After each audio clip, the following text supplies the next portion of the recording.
Salut à tous, c'est Antoine. Aujourd'hui, je fais mon décompte des albums de Metallica, qui est un groupe qui a été vraiment important dans ma vie parce que c'est ça qui m'a introduit à la musique, là, mis à part la musique de film ou la musique que j'entendais ici et là, que ce soit dans un centre d'achat ou un restaurant ou peu importe, ou ce que mes parents écoutaient. Je me rappellerai toujours, j'étais en cinquième année primaire, je me rappelle pas exactement l'âge que ça implique, autour de 10 ans, j'imagine. Mon frère est arrivé avec une cassette, j'ai entendu les premières notes d'Enter Sandman et je suis tombé sous le charme. Je suis devenu vraiment carrément un geek de musique à partir de ce moment-là.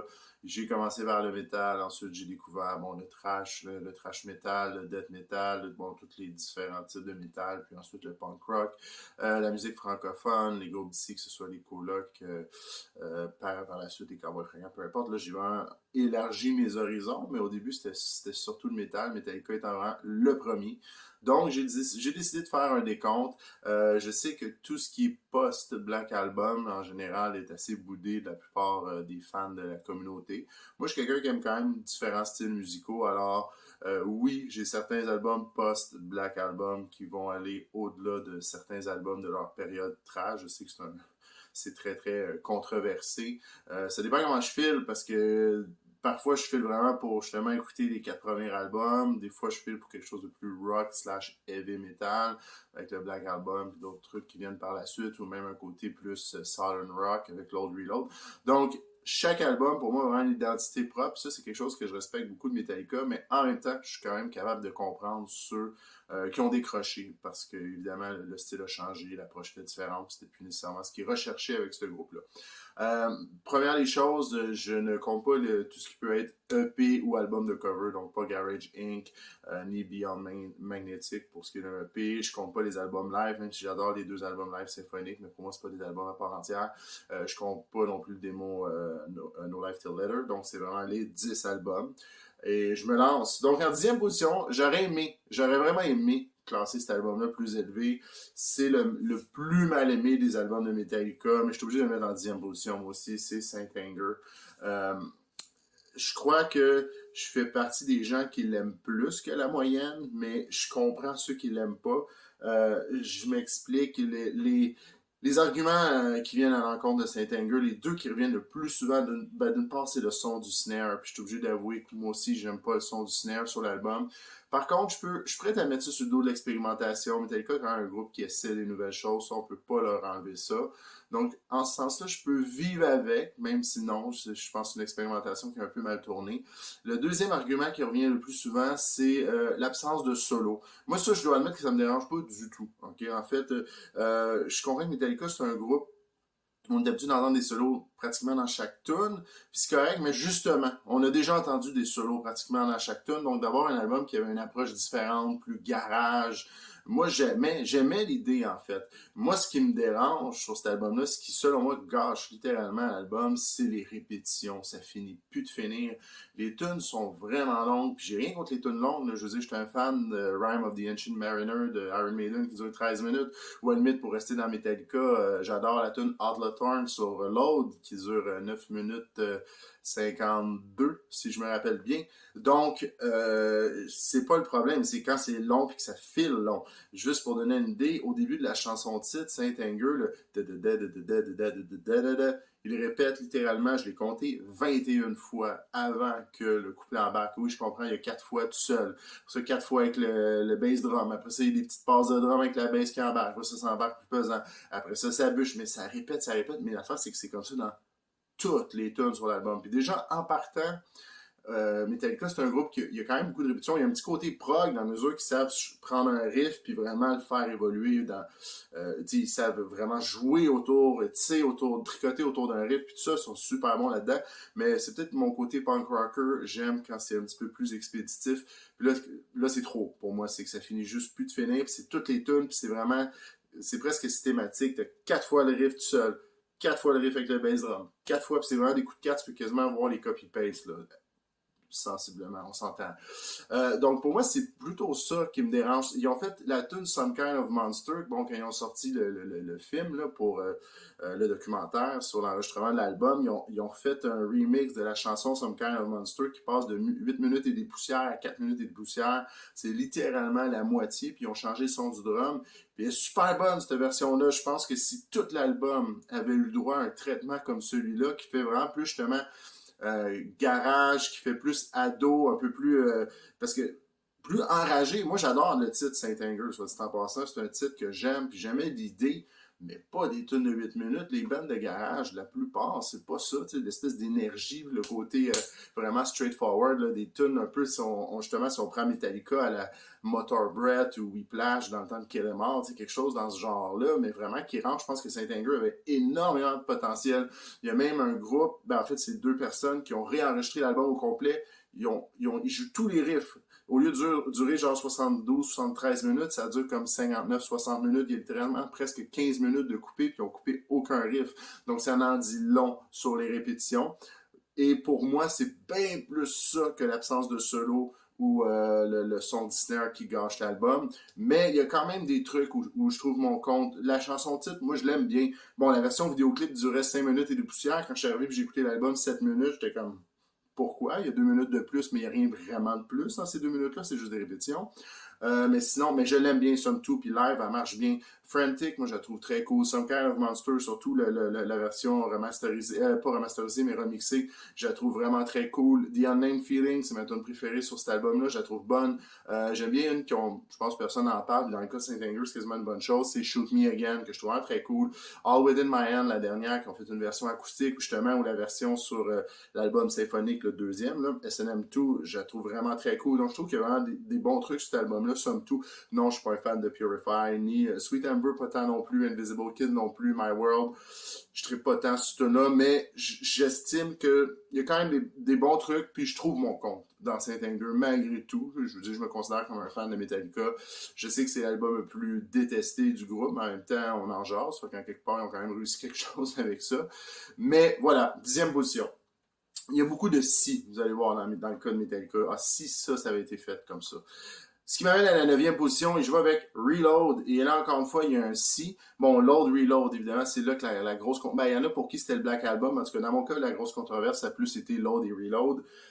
Moi, si j'avais à faire mon best-of de Load, Reload, qui a été un album Load, mettons, qu'on appellerait, je vous dis, il serait littéralement en 2e position dans ma liste. Le premier, c'est parce qu'il est juste trop inclassable, là. Indétrônable, je veux dire, mais il serait littéralement en 2e position. Moi, je trouve vraiment mon compte sur Load Reload. Ça donne que je classe Load vraiment plus haut que Reload, parce que sur Reload, il y a des tunes que je trouve absolument terribles.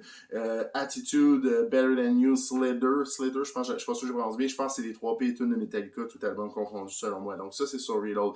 Mais, il y a quand même des trucs vraiment bons. J'aime Memory Remains live, elle était cœurante, cette tune-là. J'aime Carpe Diem Baby, c'est clair que je la prononce mal, mais je l'aime beaucoup. Low Man's Lyric, qui est quasiment la meilleure balade de Metallica, selon moi. Fixer, que j'adore. Le côté un peu space de Where the Wild Things Are, j'aime bien. Donc, je trouve mon compte aussi sur Reload.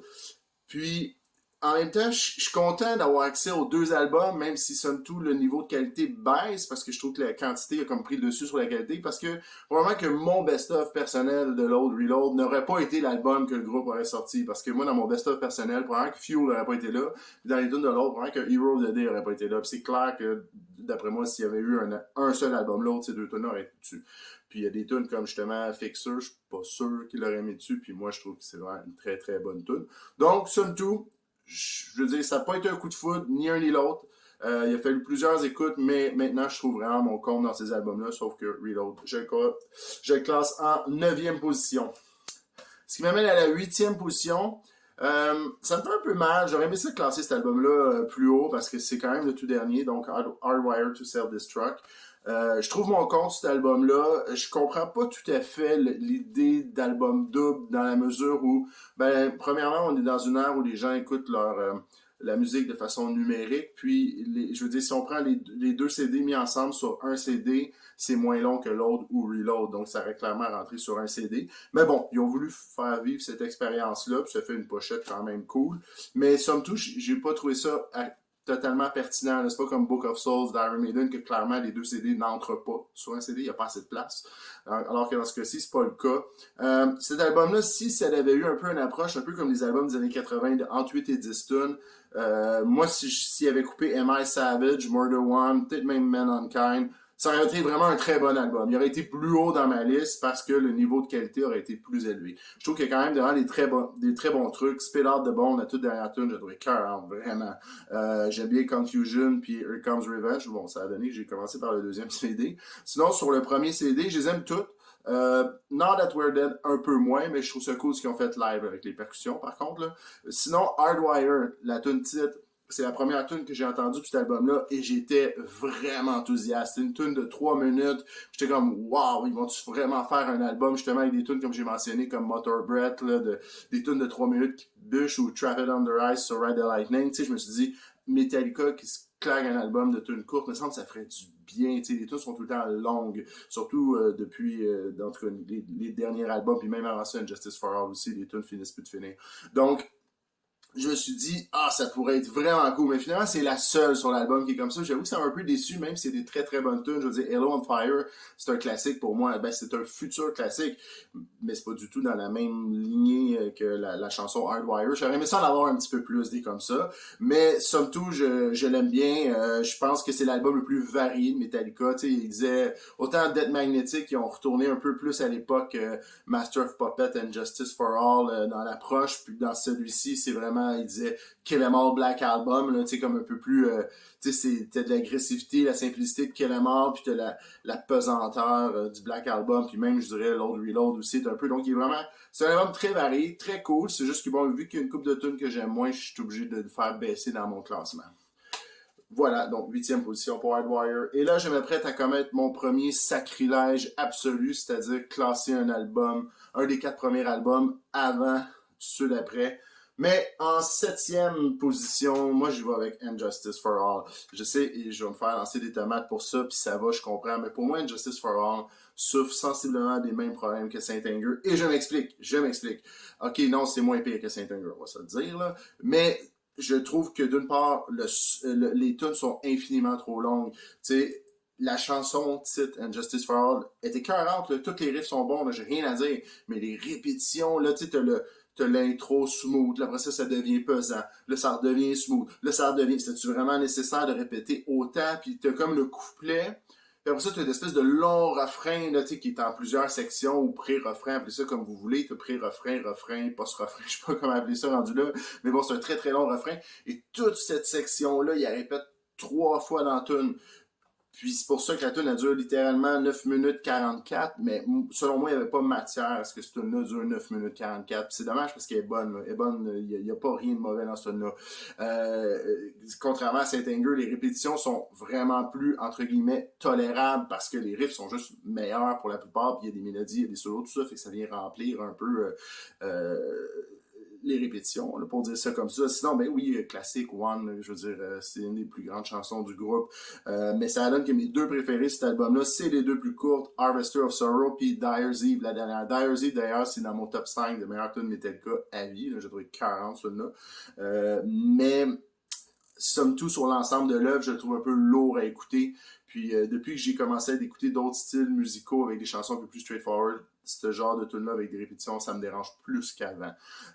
Puis, ben, un autre problème qui est similaire à celui de Saint Anger, c'est la production. Je veux dire, moi, je suis bassiste. Bon, c'est pas grave, là, c'est pas parce que je suis bassiste qu'il y a juste la bass qui m'intéresse. Mais on l'entend pas, la bass, on le sait, là, sur Injustice for All. Puis, je vais être plutôt porté à écouter des mix qui ont été faits comme Injustice for Jason ou des trucs de même où tu entends un peu à la bass, là, que ça donne un petit peu de rondeur. Le son des guitares est vraiment très cool, super tranchant. Le son du drum, c'est peut-être le meilleur son de drum qu'ils ont eu jusqu'à maintenant. Les partitions de drum aussi d'ailleurs sur cet album-là, donc c'est vraiment très très cool, mais il y a quand même un problème, je trouve, au niveau de la production, et en ce sens-là, ça me fait penser à Saint Anger. Trop long, trop de répétitions, problème de production, mais la qualité des tunes est au rendez-vous. Là. Ça, je dis pas le contraire. Puis ceux qui classent cet album-là en première position, ça va. J'ai pas besoin de dessin, là, je suis capable de comprendre. Là. C'est un très bon album. Bon, Et là, ça m'amène à la 6e position, puis je vais le faire en 2 parties, parce que mon vidéo dure déjà 14 minutes, puis je veux pas que ce soit trop long. Déjà que pour certains, 14 minutes, c'est très très long. Alors, je vais faire la 6e position, puis ensuite, je ferai une autre vidéo pour les 5 premières positions.